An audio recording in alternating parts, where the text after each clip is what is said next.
Pues estaba diciendo que cerramos la clase pasada con el versículo que prácticamente encerró toda esa clase, que fue el de Romanos 7, ¿no? Que era este dilema de Pablo de que no entendía, o quizás sí lo entendía, pero no expresó su impotencia de poder controlar eso que quiere, pero que el cuerpo no obedece, y aquello que quiero hacer no lo hago, y lo que no quiero hacer hago, y aquel dilema, ¿no? Eso está expresado en Romanos 7, que es un dilema que todo el mundo vive, todos, sin excepción, incluso los no cristianos, ¿verdad? Porque la persona no cristiana también tiene conceptos de moral, tiene conceptos de ética y sabe que algo no está bien, algo no está mal, quizá a veces no lo sabe con la certeza que lo debería de saber un hijo de Dios, pero sí sabe, la gente sabe que las cosas son malas, sabe que quedarse con cosas que no le pertenecen es malo, sabe que desear el mal para el otro es malo, etcétera, etcétera, etcétera. Y la gente en el fondo no quiere ser así, pero muchos no se esfuerzan por repeler esas actitudes, ¿no? Y como todo el mundo lo hace, dice la gente, como todos somos así, pues le damos la mordida al policía, obviamos el tema de pagar a tiempo, porque esa gente no necesita el pisto. Ponemos mil excusas, ¿no? Así es. Pueden ser mil razones. La cuestión entonces es que todos nos enfrentamos al dilema de querer hacer lo bueno y no ser capaces, o no tener a veces las fuerzas o los recursos para hacerlo. Y eso es lo que Pablo una y otra vez nos menciona. Y luego hicimos un análisis de, de lo que significa aquello que la gente aparentemente hace y lo que está detrás de lo que hace. Y hicimos una comparación con un iceberg, hicimos una analogía, ¿no? Cuando uno ve a una persona, uno ve apenas la superficie de lo que es la persona. Uno, claro, dice el dicho que la primera impresión es muy importante, y eso es cierto, pero con una impresión nadie conoce a nadie. Hay gente que se lleva sorpresas después de conocer a alguien que parecía ser buena gente, porque tenía un temperamento satánico o pesadísimo. Como dijo Reina, ¿va? Que hoy Reina en la reunión se lució diciendo que era machetera antes. Esperemos que así sea. Ahí no tengo un machetillo ahí guardado todavía. Pero viera qué énfasis hizo en eso. Que la familia le decía que era gasolina de avión, creo que dijo. Que se prendía con nada, algo Pero así. apagado. Ah, sí, sí, que encendía con un fósforo apagado, imagínate. Bueno, pues es así, la gente, uno la ve, uno siempre trata de agradar a los demás, de mostrarse lo mejor que pueda, pero atrás uno tiene sus, como dicen en las películas, sus muertos ocultos o sus muertos enterrados, o sus demonios, dicen otros, ¿va? Y entonces vimos ese iceberg y la ciencia dice, la psicología moderna dice que a nivel consciente nosotros manejamos, o mejor dicho, las cosas que vemos a nivel consciente son apenas un pequeño porcentaje de lo que realmente somos, porque lo demás está a nivel subconsciente y a nivel inconsciente. Y a veces nosotros reaccionamos de formas que a veces no entendemos por qué reaccionamos así, o nos vemos impulsados a hacer cosas que no comprendemos por qué. Y estuvimos hablando de todo esto porque estábamos hablando del tema pecado. ¿Te acordabas? Bueno, no sé si viste el video, pero ojalá que sí. Y si no, ahí está el video para que lo veas. Estoy hablando del video de la clase pasada. Se acaba de congelar tu imagen, no sé si todavía estás ahí.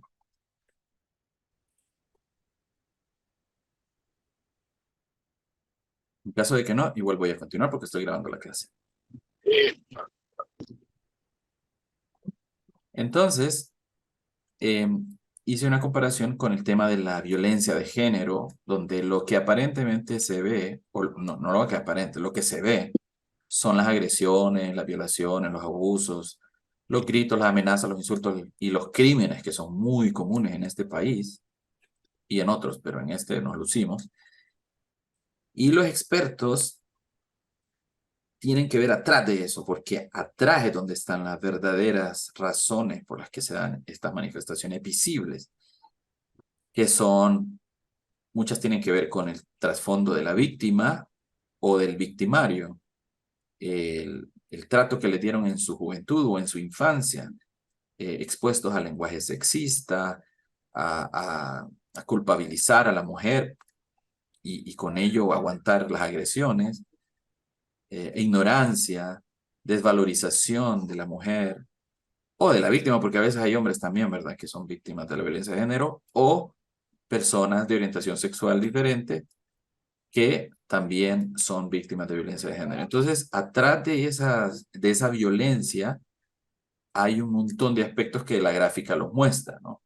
El micromachismo, el desprecio, la anulación, el control, etcétera. Ustedes seguramente que trabajan en temas sociales han escuchado muchas veces esto. Bueno, pero el punto no es este. El punto es que el pecado tiene un trasfondo que a veces tiene mucho que ver con la vivencia de cada uno,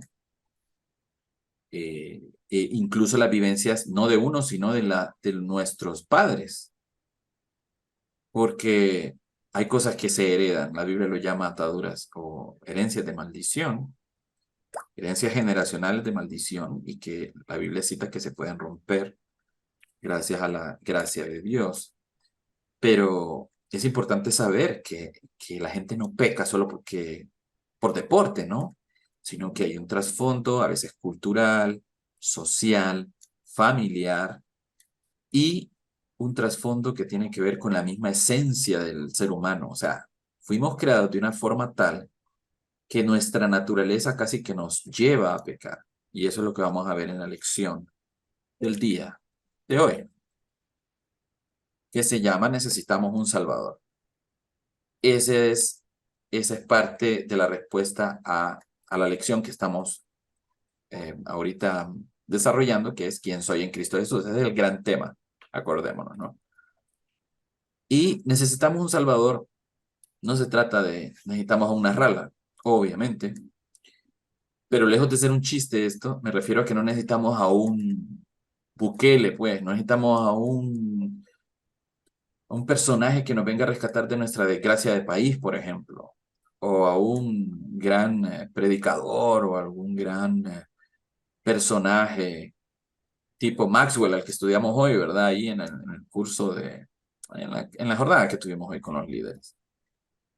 Hay gente que se afana en encontrar a ese predicador, a ese líder que le cambie el chip. Y eso ocurre con todo el mundo. Por ejemplo, ahorita en Argentina se están dando las elecciones, bueno, se dieron el domingo pasado las elecciones internas, las PASO les dicen allá. Y Argentina, no sé si ustedes lo sabían, pero Argentina está en una situación terrible. Nosotros estamos mal, los argentinos están muy mal. Porque nosotros hemos estado mal por mucho tiempo, pero los argentinos estuvieron muy bien. El dólar en Argentina en el 2000, por ejemplo, era 1 a 1. Ahora son 600 y pico ¿cuál es la moneda de ellos? De los pesos versus el dólar. Pero eso solo es un reflejo de la situación económica y social que la Argentina está pasando. Allá la pobreza aumentó a un 40%. Yo no sé si ustedes sabían, pero Argentina fue el país más rico del mundo en los años 20. Y un siglo después están hechos leña. Bueno, ¿y por qué menciono esto? Porque hay un candidato que parece ser que va a ser el futuro presidente, que barrió ahorita en las internas, que se llama Javier Milei. Milei. Milei es un economista, un académico, un tipo con mucha capacidad realmente. Si ustedes lo escuchan, el tipo sabe lo que habla. Y él tiene todo ya bien estructurado, su gobierno. Si le tocara gobernar mañana, ya lo tiene todo listo. Eso es muy diferente a los candidatos tradicionales, ¿no? Que te hacen un montón de promesas y fumadas y todo el rollo. Él dice que en 35 años, con su plan, Argentina va a volver a ser, si no el país más rico del mundo, uno de los países más ricos del mundo. O sea, él tiene un plan bien estructurado de cómo va a recuperar a la Argentina a todos niveles, social, económico, macroeconómico, etcétera, etcétera. Y tiene un montón de ideas radicales. Bueno, entonces la gente tiene puestas las esperanzas en Milei. Así ocurre en todos los países, ¿no? Aquí vota uno por un tipo que parece ser el que va a sacarnos de la olla y ahí va la gente a votar. Y a veces, la mayoría de las veces no ocurre, muy pocas veces ocurre, como el caso de El Salvador, que hasta ahora por lo menos, pues no los ha decepcionado Bukele. No decimos que es perfecto, pero ha hecho un gran trabajo, por lo menos comparado con nosotros, ¿verdad? Así la gente ha puesto sus esperanzas en muchos líderes de izquierda, de derecha, de centro, de lo que ustedes quieran, un Luther King, un Mao, Che Guevara, un Mandela, o un Dalai Lama, lo que ustedes quieran. Bueno, hay gente que va un poco más abajo y se conforma con conseguir a un Toño Rivera o un Ricardo Álvarez y a poner sus esperanzas en esos personajes que, bueno, ni comparan con los que acabo de mencionar. Permítame, voy a decirle a Flavio que se vaya a jugar. Muy bien, entonces la gente, todos nosotros necesitamos de alguien que realmente nos guíe, nos muestre el camino. Por eso es que las religiones en todo el mundo son un éxito. Entiéndase, la gente las acepta, las busca y continuamente, o sea, no es algo que pase de moda. Si bien hay algunas religiones que pasan de moda, pero la gente siempre está buscando a alguien que tenga más luz que uno y que lo guíe por el camino hacia el bien, hacia lo correcto. La cuestión es que la Biblia enseña que no hay una salvación en ningún hombre. La Biblia claramente enseña que no podemos poner la mirada en ningún sujeto, por muy Bukele que sea, ¿no? Por muy Madre Teresa que sea. La Biblia dice que la salvación no está más que en Jesús. No hay ningún otro nombre en el que podamos ser salvos, dice Hechos 4, capítulo 12, perdón. Y no sé si recuerdan la historia de Nicodemo, eh, que le preguntó al maestro cómo podría nacer de nuevo, o mejor dicho, cómo podría ser salvo, y él le dijo que tenía que nacer de nuevo en San Juan 3:3. De cierto te digo que el que no naciere de nuevo no puede ver el reino de Dios, le dijo Jesús a Nicodemo. Ahora, esto es muy, muy común para nosotros, lo hemos escuchado mil veces. No obstante, habría que definir qué representa para nosotros la salvación. A ver, me gustaría escuchar, así en sus palabras, qué significa salvación en un contexto general o en un contexto cristocéntrico, cristiano, si quieren. A ver, todos los alumnos, silencio porque va a hablar Fernando. ¿Qué significaría salvación para Fernando?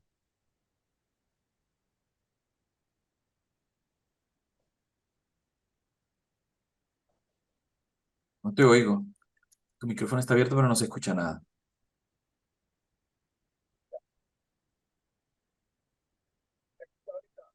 Se escucha, pero allá lejos.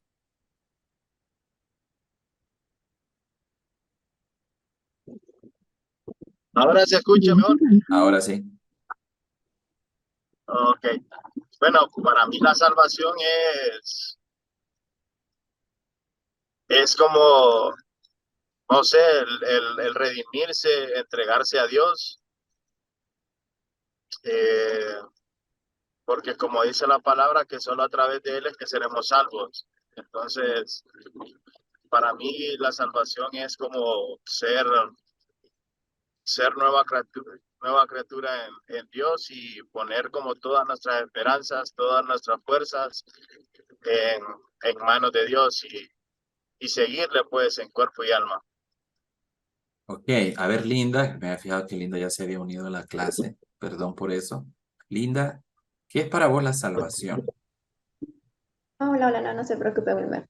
Pues para mí, la salvación, si lo vemos desde un contexto secular, es prácticamente la liberación.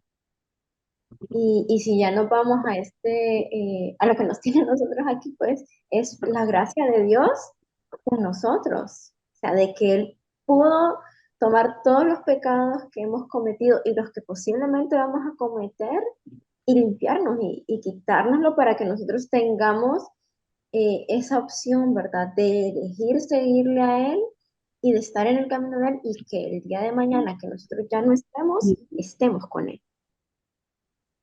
Muy bien, ese es un término debería ser muy familiar para nosotros, y lo es. No obstante, hay cosas que nosotros sabemos, como bien lo escucho, pero que a veces tenemos que saber explicar a las personas, porque el objetivo de este discipulado no es tanto que aprendamos conceptos, sino más bien que reafirmemos aquellas verdades que deberíamos conocer, pero que sepamos compartirlas con otros. Y este concepto de salvación, a pesar de que para nosotros es muy familiar, realmente es complejo, ¿no? Explicarle a alguien, por ejemplo, ¿cómo le voy a decir yo a una persona próspera y que tiene un buen nivel de bienestar que necesita ser salvo? ¿Salvo de qué me va a decir? Yo estoy bien. Pues del pecado le voy a decir yo, pero ¿cuál pecado? Si yo me porto bien, yo no le hago mal a nadie, empiezan con el argumento ese, ¿no? La gente. Entonces, y esto por poner un ejemplo, hay otros argumentos que podrían haber. Bueno, soñemos, digamos que un día tenemos la oportunidad de hablarle a un Elon Musk. ¿Saben quién es Elon Musk, verdad? Sí, o no. Ese es este personaje del, del siglo XXI, creador de Tesla, creador de PayPal, creador de X, como se llama ahora la Twitter. Twitter ya no se llama Twitter, se llama X, creador de SpaceX, cuyo fin es llevarnos a Marte. Un tipo, un genio de nuestra época, multimillonario, con una fama extraordinaria, etcétera, ¿no? Entonces, yo le ofrezco la salvación, o mejor dicho, yo le planteo la salvación a Elon Musk, que probablemente sea agnóstico, ¿no? O ateo, ¿no? Agnóstico de Bill Gates. Y inmediatamente me va a rechazar. Claro, probablemente nunca tenga ese chance, pero hablaré con otras personas y tendría que yo tener muy claro qué significa la salvación. Y hay unos aspectos clave que yo quisiera repasar con ustedes acerca de la salvación.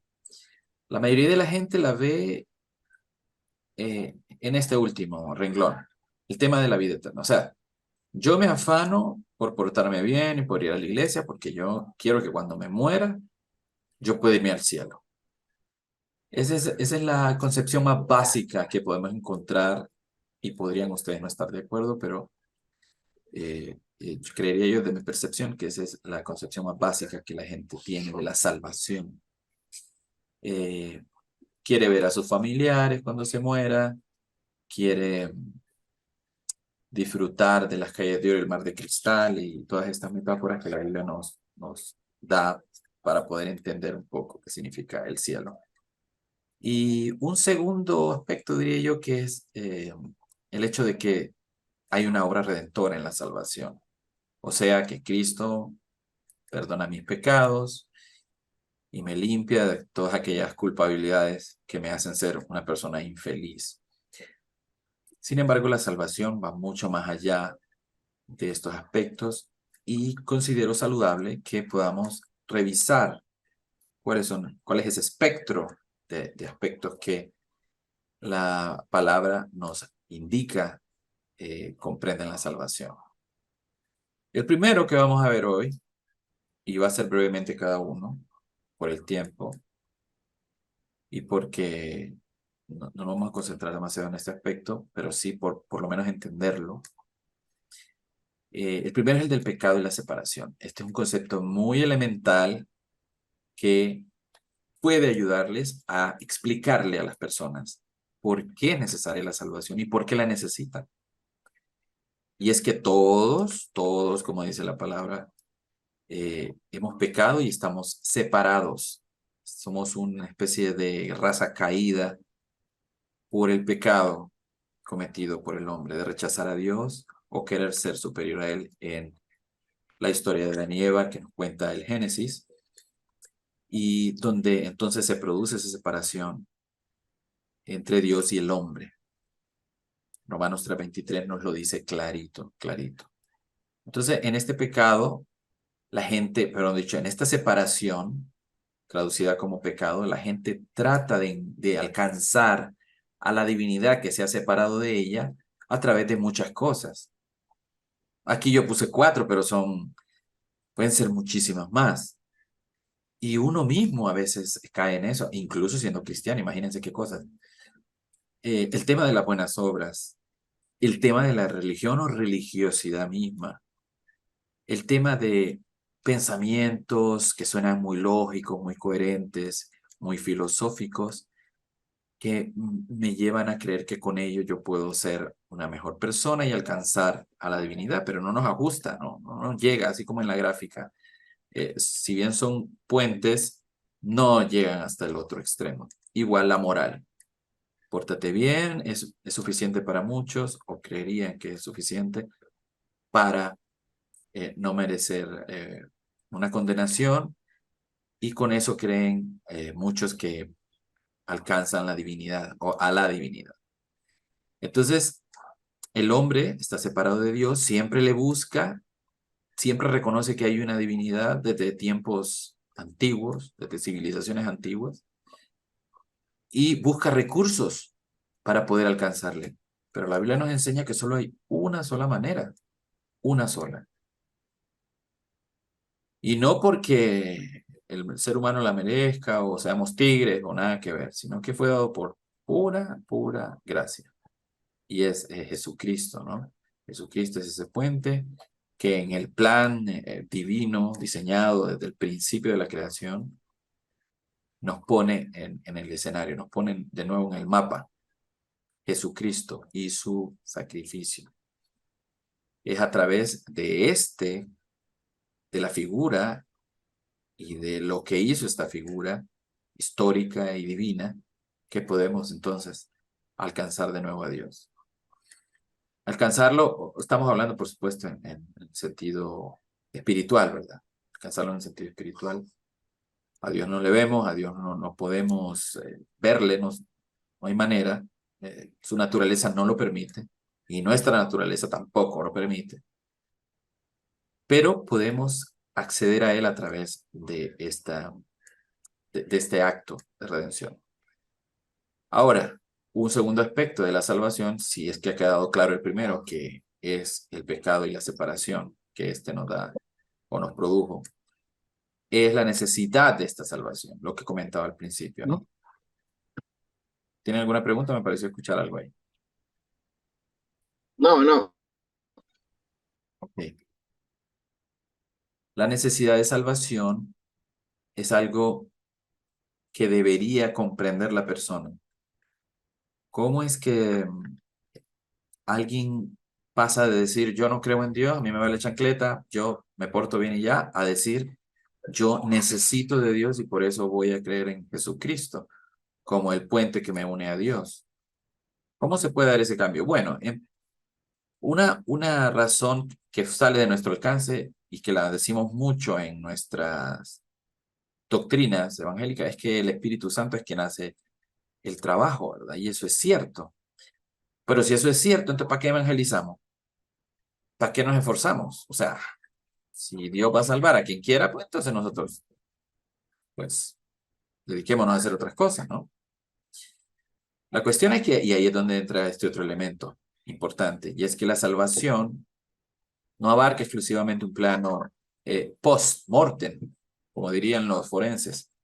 Deme un segundo. Los niños están terribles. Bueno, entonces la necesidad de la salvación es algo que debe estar en cada persona, algunos con mayor necesidad, otros con menos, pero debe existir esa necesidad, porque nadie puede proclamar alegría y satisfacción por ser salvo si en el fondo considera que no necesita de una salvación. Es un absurdo, o es una hipocresía, o es un desconocimiento. La tercera razón es que hay una obra redentora de Cristo en el, en el hecho de el concepto de salvación. Y esto comprende tres aspectos.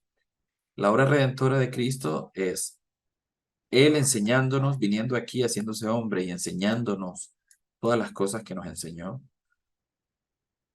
porque pudo haber venido y morir en la cruz eh, en un intervalo mucho más corto, venir acá, hablarle a un montón de gente y decirles, soy el Hijo de Dios, voy a morir y voy a resucitar y nos vemos. No, vino como hombre, nació como un bebé vulnerable de un humano, de una mujer, de una virgen, y pasó todas esas dificultades que pasa un humano, dándonos un ejemplo de cómo puede ser alguien santo siendo un humano, siendo 100% humano, como dice nuestra teología. Entonces la obra redentora no solo es el sacrificio de Cristo en la cruz y el derramamiento de su sangre, sino que comprende tres grandes columnas. El hecho de que haya venido y nos haya enseñado, número 2, el hecho de que haya muerto y padecido y se haya derramado sangre por nosotros, y número 3, el hecho de que haya resucitado. Y los tres son igual de importantes. Tienen el mismo peso los tres. Entonces, la obra redentora de Cristo es clave para comprender la salvación. Y la obra redentora de Cristo incluye estos tres aspectos clave: sus enseñanzas, su evangelio, su sacrificio y derramamiento de sangre en la cruz, tan terrible como lo conocemos, y su gloriosa resurrección, que le pone como el sello final al asunto, ¿no? Ok, vamos por ese es el tercer aspecto clave. El cuarto aspecto es la fe en Jesucristo, porque yo podría entender y comprender todos estos aspectos anteriores: el pecado y cómo nos separó de Dios, la necesidad que debía existir en mí de ser salvo, esta obra redentora que acabo de decir. Pero si no creo que esto tiene un propósito divino, pero si no creo que hay perfección en la persona de Jesús, si empiezo qué sé yo, a leer un poco de esta literatura apócrifa que dice que Jesús no era el Hijo de Dios, que Jesús tuvo algunos cuestionamientos, que Jesús, etcétera, ¿no? Entonces, esa fe mía como que no es del todo eh, sólida. ¿Y qué significa tener fe? Significa tener una confianza y creer y comprometerse, pero en un nivel profundo y significativo. Ahora, esto, si lo tradujéramos en un lenguaje más llano, lo podría comparar, vaya, con estos personajes. No sé si los reconocen, pero si no los reconocen, yo se los menciono. Por ejemplo, yo podría decirle a Picasso, el primero a la izquierda, Pablo Picasso, que me pinte un cuadro y con estas y estas características. Y yo puedo decir, yo tengo fe en Picasso, en que lo va a hacer bien. O puedo ponerle una fórmula matemática al señor de la parte superior derecha, Einstein, que lo pueden ver en la película Oppenheimer. Está buena la película. Y tener fe, diría entre comillas, de que Einstein va a resolver la ecuación que yo le ponga. O puedo asignar una labor social a la Madre Teresa, esquina inferior izquierda, y tener fe en que ella va a hacer un gran trabajo y no se va a robar el dinero y va a llegar los fondos a quien deba llegar. O puedo tener fe en que Elon va a lograr poner un cohete en Marte y que va a hacer va a cumplir el propósito de colonizar el planeta, porque ese es el objetivo de Elon, colonizar Marte. Y ya hay un montón de gente que se apuntó para ser los primeros que viajen sin retorno a el planeta. Un pucho de gente. O sea, ya saben que van a ir a morir allá, pero mejor morir allá que morir acá como un desconocido, ¿no? Tienen razón en ese sentido. Yo me apuntaría. Entonces, una cosa es tener fe en ciertos aspectos o habilidades de personas, pero eso no es la fe de la que nosotros estamos hablando. La fe que yo estoy mencionando en este momento y que la Biblia la menciona Es una fe inquebrantable a un nivel profundo y significativo. De tal forma que yo soy capaz de poner mi vida en las manos de esa fe, de esa creencia profunda y firme que yo tengo en este caso, Jesús. Pregunto yo, pregunta retórica, no me respondan. A la pregunta, ¿tienen ustedes, tenemos nosotros fe en Jesús? Uy, inmediatamente, sí, claro que sí, hermano, ¿qué le pasa? ¿Qué pregunta es esa? Pero bajo estos conceptos que acabo de mencionar, una convicción profunda, una cosa que, o sea, a ojos cerrados, yo entregaría mi vida o la de los míos a Jesús basados en esa fe. O esa fe inquebrantable de que cuando yo muera, yo voy para el cielo. Bueno, es una pregunta difícil, estoy seguro que lo es. Y esa es la dinámica que deberíamos de tener como cristianos cada día, ir fortaleciendo esa fe. El hecho de no hacerlo nos hace cuestionarnos y nos hace cuestionar a veces estas convicciones, entre comillas, que deberíamos tener acerca de qué pasa después de la muerte. Claro, parte de nuestra creencia es que nosotros vamos al cielo y que nuestros familiares que mueren están en el cielo y que ya lo veremos un día, pero en el fondo de nuestro corazón está esa convicción y esa fe en Jesús y en sus promesas, o tenemos algunos bemoles. Y si los hay, tranquilos, que eso es normal, es muy humano, pero el afán debe ser ir cada día fortaleciendo esta fe. Y esto significa fortalecer la creencia en la salvación, la fe en Jesús y en su salvación. O sea, no es una cosa tan sencilla, ¿no? Así como lo dijimos al principio. ¿Qué es salvación? No, pues esto y eso. Es una cosa bien profunda, es un aspecto de la espiritualidad que debemos trabajar muy, muy profundamente, pero que no es por nuestros méritos, es una paradoja. Debemos trabajar en ella, pero muchas de las acciones que hagamos no serán suficientes. Colaborarán, pero no serán suficientes. Como algunos monjes, ¿no? Tibetanos que ustedes probablemente han visto en películas o en documentales, ¿no? Que para lograr ese nivel de fe y de espiritualidad se van y se encierran allá en unos edificios, en unas montañas que no sé ni cómo hacen para llegar ahí. Y claro, son casi inaccesibles e indómitos que tienen que permanecer ahí porque es muy difícil estar desplazándose hacia una ciudad a traer cosas, provisiones, etcétera, y luego subir a esa montaña de 2.000, 3.000 metros. Entonces se mantienen ahí. Pero nada de eso es suficiente. Y nada de lo que hagamos, si estoy en 20 ministerios sirviendo, y que yo todos los domingos voy sin falta a la iglesia, y que yo siempre oro antes de comer, y que yo siempre oro antes de acostarme, y que yo tengo mi devocional. Ok, eso está muy bien y fortalece lo que hablábamos hoy en la reunión del líder, nuestro carácter. Está muy bien todo esto, pero nada de esto nos salva. ¿Cómo? ¿Qué digo, hermano? Así es. No lo digo yo, lo dice la Biblia, pero no lo leímos al principio. La salvación solo se logra a través de una sola vía. Estarán de acuerdo, ¿no? Y esto es algo inmerecido, no por nuestros propios méritos. Entonces, ¿qué? ¿No hago nada? No, tampoco, tampoco. Porque la salvación, si bien es para eternidad, también es aquí y en el ahora. ¿Qué significa eso? Que la salvación abarca la vida actual. La salvación abarca la sociedad. La salvación abarca el destino de un país, por ejemplo, como el nuestro. Alguien puede ser salvo en el aquí y en el ahora. ¿Salvo de qué? Pues de la miseria, de la ignorancia, del pecado que predomina y que cada vez daña a las personas, a las familias, daña a todo nivel. Puede empezar por la familia, pero puede terminar en toda la sociedad. Bueno, para nosotros esto es súper familiar. Nosotros vivimos en el tercer mundo, no vivimos allá en Noruega ni en Finlandia. Vivimos aquí donde se ve la crudeza de las consecuencias del pecado. ¿Algún comentario respecto de No sé si estoy compartiendo, así estoy compartiendo pantalla. De lo que hemos visto hasta acá.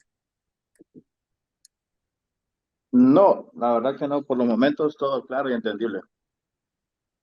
Muy bien, entonces, todo gira en nuestra doctrina y nuestra creencia alrededor del tema salvación. Se supone que todo lo que hacemos, lo hacemos porque queremos alcanzar la salvación.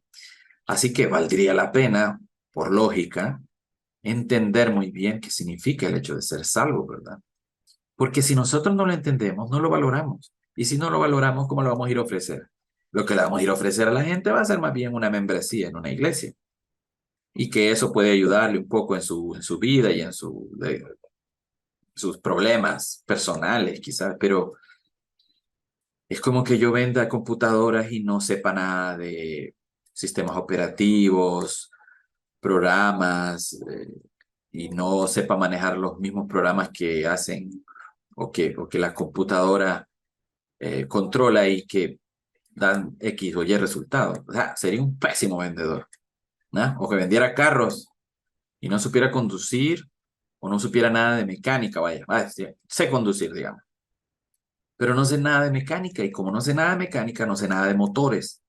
Y como no sé nada de motores, no puedo hablar de las virtudes del motor de este carro que es súper económico y solo tiene tantos cilindros, todo lo que usted quiera. Sería un pésimo vendedor o sería un medio charlatán, un vendedor así como medio charlatán, de esos que te venden humo, ¿no? Fíjense que lamentablemente, y esto no es una crítica malsana, es la realidad, habemos muchos hermanos que son medio charlatanes con el tema de la fe, con el tema del evangelismo. ¿Por qué? Porque responden sí a un llamado de que hay que predicar, pero no se preparan, no se afanan por comprender un poco qué significa el hecho de seguir a Jesús, de entender su evangelio y de valorar el hecho de ser salvos a través de su sacrificio. Entonces, como no saben o no se entiende muy bien esto, lo que venden es religiosidad, religión. Y por eso quizás pueden cuestionarme si quieren.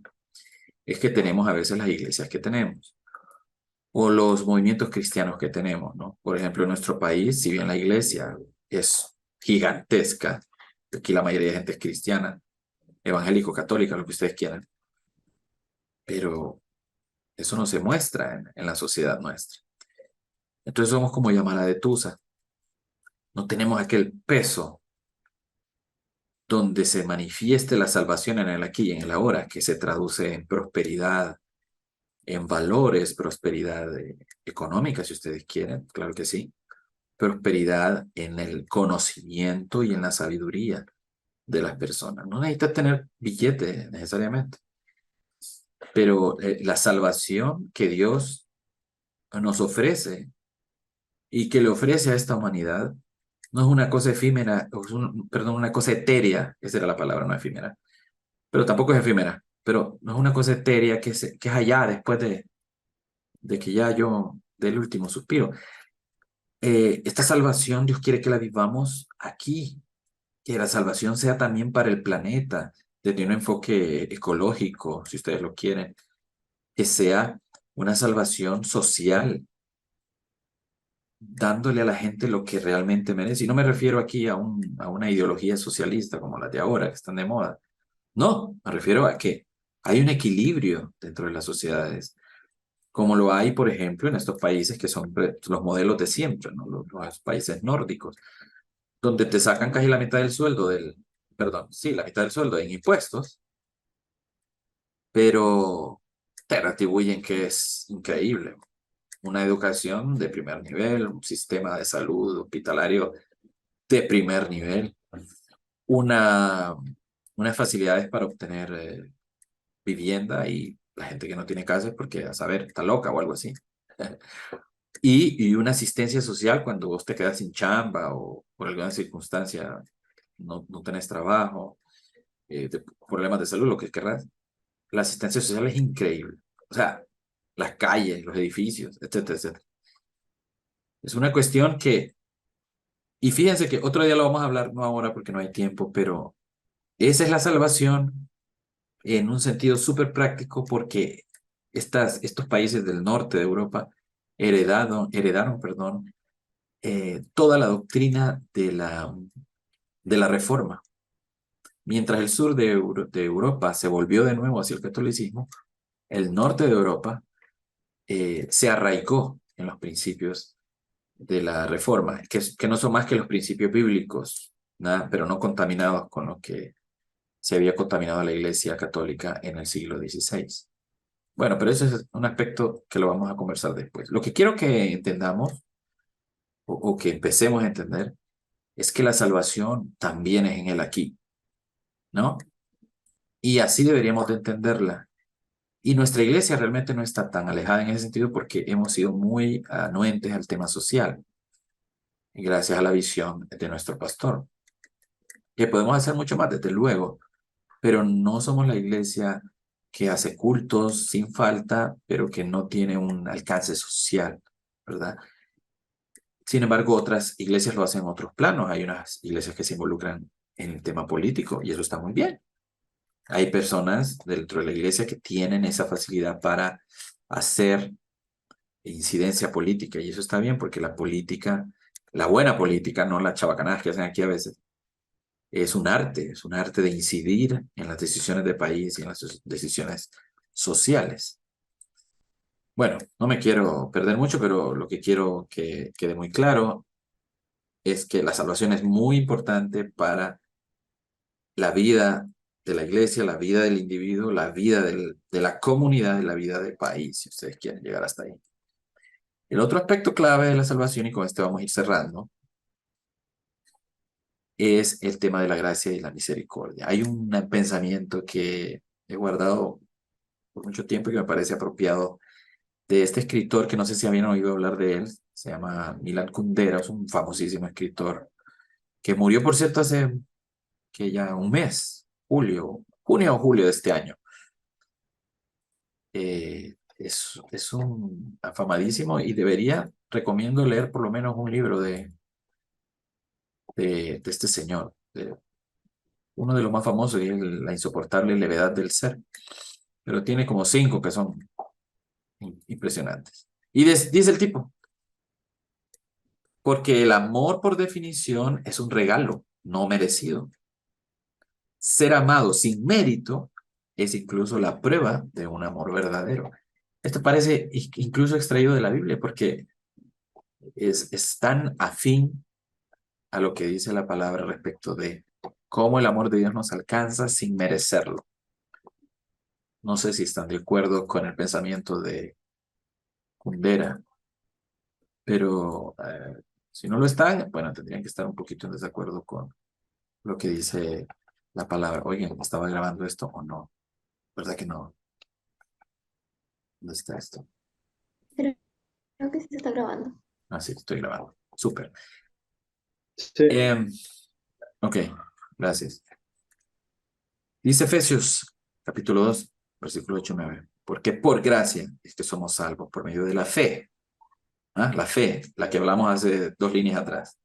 Y esta no de nosotros, sino que es un regalo de Dios, no por obras, para que nadie saque pecho de ellas, ¿no? Así de forma parafraseada. Entonces, la salvación, y esto es para rematar, es por gracia y por misericordia y no por mérito propio. No por mucho afán en las actividades eclesiásticas, no porque yo me he leído la Biblia 5 veces, es que voy a alcanzarla. Es toda una dinámica que tiene que ver con estos aspectos. En la próxima clase veremos el penúltimo e último aspecto. Último, no último, y último aspecto, que tiene que ver con la comprensión de esto. Yo invito a que sigan profundizando en el concepto de salvación. ¿Por qué? Porque, o sea, si hay un concepto importante dentro de la cristiandad es este. Si van a hacer teología será para comprender este concepto. Porque aquí orbita, o de aquí, o desde aquí orbita todo lo demás. La salvación, que es, en otras palabras, el sacrificio de Cristo ya planificado desde el inicio de los tiempos para que nosotros fuésemos aptos ante el Padre. ¿Comentarios? ¿Preguntas?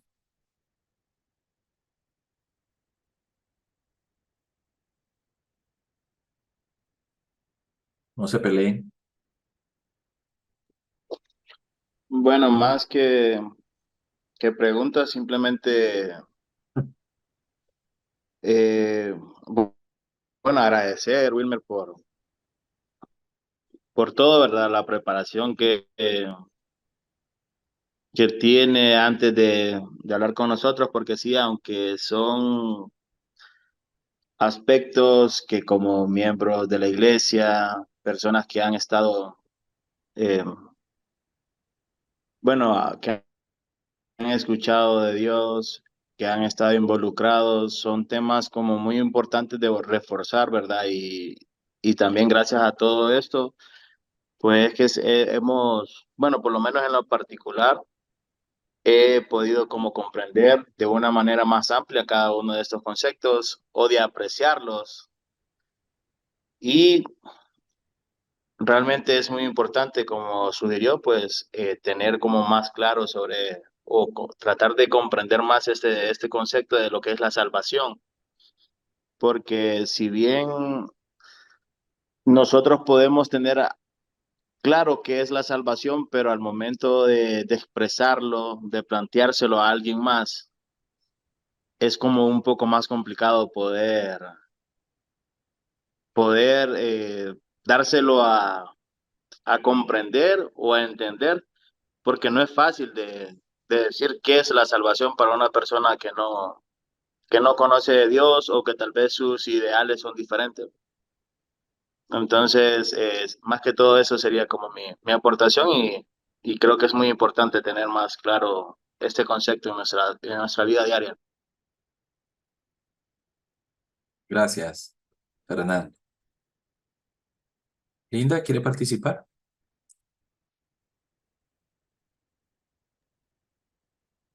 Pues no, igual que Fernando, pues agradecerle su tiempo, ¿verdad? Y la paciencia. Por algunos que nos desaparecemos por ratos. Pero sí, me agradó mucho la clase. No, hombre, para mí es un... Hay quienes pues tenemos esta inclinación hacia este tipo de actividades de la enseñanza y a mí me encanta hacerlo. Eh, si bien quisiera que hubiera más personas aquí con nosotros, pero con que ustedes dos, por ejemplo, estén siempre ahí, me doy por servido y agradecido. Y claro, eh, eso que mencionaste tiene ese concepto que había mencionado y que reforzaste, Fernando. Y siguiendo con esta analogía del vendedor, uno tendría que probar el carro que está vendiendo y andarlo un buen tiempo y conocer todas sus capacidades. Uno debería, para poder ofrecerlo y venderlo, uno debería vivir la salvación en todos los sentidos, exceptuando el aspecto ya post muerte, para poder realmente tener hacer la oferta con propiedad, ¿no? Hacia las personas. Si no, estaríamos un poco débiles en ese sentido. En la próxima clase,